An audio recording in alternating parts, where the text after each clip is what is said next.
and welcome to another Mark Bishop Show. You know, a new study commissioned by the After School Alliance and conducted by Edge Research reveals significant inequities in terms of summer opportunities in recent years. The report, Time for a Game-Changing Summer with Opportunity and Growth for All of America's Youth, provides insights into what the summers of 2019 and 20 look like for children and youth in the United States, nationally, and for that matter, in every state. And you know, we've been through the mill, right? So my special guests are Jody Grant, who is the Executive Director of After School Alliance, and Jennifer McCombs, Senior Policy Researcher at RAND. Welcome, ladies. Thank you. Hello. Okay, now the report is based on responses from nearly 30,000 U.S. families, which was a household survey examining the summer of 2019, as well as surveys of parents and providers that shed light on how the pandemic shaped young people's summer experiences in 2020. Was it good or was it lousy? So it's mixed. To be honest, this is the most comprehensive summer report we've ever done. And what we found is the number of kids that are in enriching summer programming continues to grow, which is very exciting. But that the disparities in those numbers continue to grow too. So for every child who's in a summer learning program, the parents of more than one additional child really want their kids to be in these programs. And that was in 2019. In 2020, as we know, our kids have been through a lot. They've been isolated. They've been in virtual learning. The inequities that exist have been exacerbated by many of those that have really struggled to, be able to learn during the pandemic. So this summer, more than ever, all of our research is telling us that we need to do something extraordinary for our kids, and that parents they wanted this prior to COVID and they want it now. They're concerned about academic loss, but they want their kids to be able to also be kids and very much have that social interaction with each other and with caring adults as they, turn towards recovery. Yeah, well, it's not much fun, is it, out of school time programs? It helps young people to re-engage, recharge, and definitely to rebound from the pandemic. So what did the study actually find? So our study found in America After 3 that there is, a growing number of kids that are participating in enriching summer activities, which is really exciting, almost 13 million, and that a staggering number of parents, 95%, are satisfied with these programs that their children participate in. So that's the good news. The bad news is that far too many of our kids are still being left behind, and that, we have almost 14 million kids whose parents really want them to be engaged in learning over the summer, active, and they don't have the opportunities because of cost or transportation.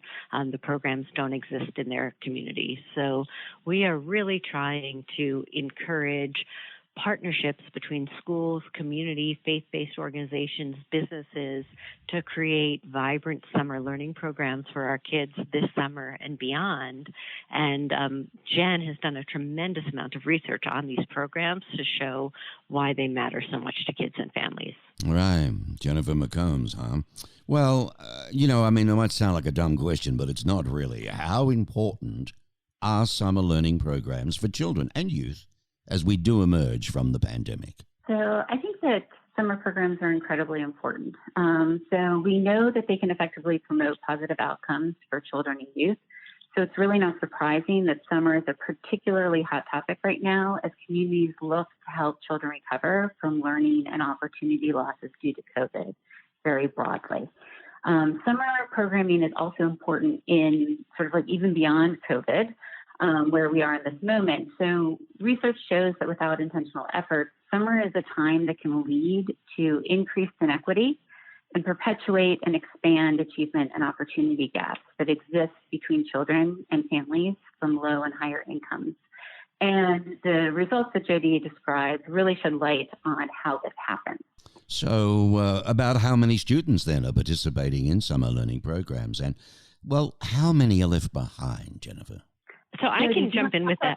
Yeah, I'm going to jump in And I would say that, we had, in 2019, we had a record breaking nearly 13 million kids participating in summer programs. And that's, summer learning programs, camps, places where they're actively engaged. And we had almost 14 million whose parents wanted these programs but didn't have access. I suspect that 14 million number is even higher now. I think that most parents, myself included, really want our kids to be able to interact and be engaged and be learning all sorts of things this summer. And as I said, that's what we hear from parents. Even during the pandemic, we saw the same kind of numbers for parents wanting their kids to be engaged in activities, in some cases virtually, but not to be, bored with nothing to do on their hands. Well, so which students then are without the summer learning program opportunities? Right. And that's bad for all of us because, as Jen's research shows, if we can engage our kids over the summer, these are skills that are going to help them not just academically, but in life. And so it's an opportunity to really listen to kids and to play to their strengths and to, engage them. It can be jobs, it can be internships, it can be, coding classes, it can be, rock climbing and outdoor ed, but to create, vibrant learning activities that really bring together the best of teachers that want to be in these programs and community and faith-based organizations. And again, emphasizing the voluntary. We want kids to want to be there, and we want the people working with the kids to want to be there. So, Jody, how great is the unmet demand for summer learning programs, not just nationally, but in every state as well? It's really big. So it's, as I said, for every kid that's in a program, there's, at least one more that desperately wants to be in a program and doesn't have it.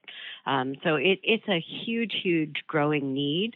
And the same holds true for after school. It's even greater numbers. So when we think about this opportunity for, enhanced learning, supplemental, enriching, engaging learning, this summer is a chance to really kind of put that on steroids and do something extraordinary. But then even during the school year, we can have all sorts of enrichment through after school. And for that, we've got, for every child in a program, we have 3 more whose parents want these programs. So we are not doing anywhere near as much as we can to seize opportunities to help our kids learn. Well, folks, just so you understand, since 2005, Jody Grant has been the executive director of the After School Alliance. This is a non-profit public awareness and advocacy organization, and it works to ensure that all children and youth have access to quality, affordable after-school programs. Heck of a job. So I ask you, what are the barriers? We sort of touched on it before, but what are the barriers to enrolling students in summer learning programs? So the biggest barriers we found in our study were cost and transportation. And so that's, and this is really where the equity piece plays out, that, parents that can afford it are 3 times more likely to have their kid in a summer program than parents that can't. So really trying to build public will and public support to create the partnerships so that we have more of these programs. And, because of some of the COVID relief dollars, we have a huge opportunity to really begin to build that now and to reach a lot more kids because, at least right now, some of those cost issues can disappear.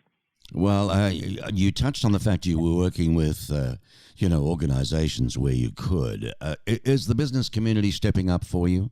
I mean, it's a great project. It's a great concept. I hope so. I think that I have this vision, that really we know that kids are learning all the time. And COVID taught us that you do not need to be inside a school and in a classroom to learn. And so to really start using, coming out of COVID and using these partnerships that are part of summer learning to create a learning ecosystem that would include internships and apprenticeships and jobs for kids would make it, we absolutely want our business community to be showing kids why their learning matters. And some of them can be volunteering and working in our after school and our summer learning programs. But I think the business community is a vital part of this learning ecosystem, as well as, career tech ed can be a vital part of it, which is also very important to our businesses. So, Jennifer, let me ask you. We know from the research. Sorry, go ahead. I was going to say that youth employment programs are particularly effective in improving outcomes for youth. They can reduce violent crime, but also improve advanced test-taking scores and participation rates. Wow, there you go. So I was going to ask you, Jennifer, what do parents, and I guess this would come under your auspices, what do parents look for in selecting a summer program for their child? I think what parents look for is that the program both meets the needs of their child, sort of like what they need to get out of a summer program, whether it be sort of a new experience, the opportunity to explore a skill, additional sort of reinforcement in academics, socialization, and fun. They are also looking to make sure that it is convenient. They can get their kids there. Definitely logistics play a huge role in how parents are able to access programs. And then also, kids have to fundamentally like what they're doing. And particularly during the summer, children vote with their feet. So it's really important that what we provide children is high quality and engaging so that they come, because we know in order for kids to benefit from these programs, they have to attend them regularly. Yeah, it comes from the heart, doesn't it? Well, I tell you what, you do. And Jennifer McCombs, ladies and gentlemen, she is a senior policy researcher and director of the Behavioral and Policy Sciences Department at RAND Corporation. They're a big dog. Her research focuses on evaluating the extent to which public policies and programs improve outcomes for children and youth facing disadvantage. So her studies combined implementation and outcome data to provide practitioners and policymakers guidance on how to improve programs and promote positive outcomes. What a fascinating job. Good on you. Keep it up, won't you, Jennifer? Well, good luck to the both of you. Folks, go to After School Alliance. Great little site. When I was researching, www.after, A-F-T-E-R, school, SCHOOLALIANCE.org. It's .org. Don't get sucked into the .com. www.afterschoolalliance.org. Is that right, ladies? That is right. Thank you so much for sharing this important study. It is. You do great work, and I wish you well. And, it's a big job. Thank you. So thank you for what you do.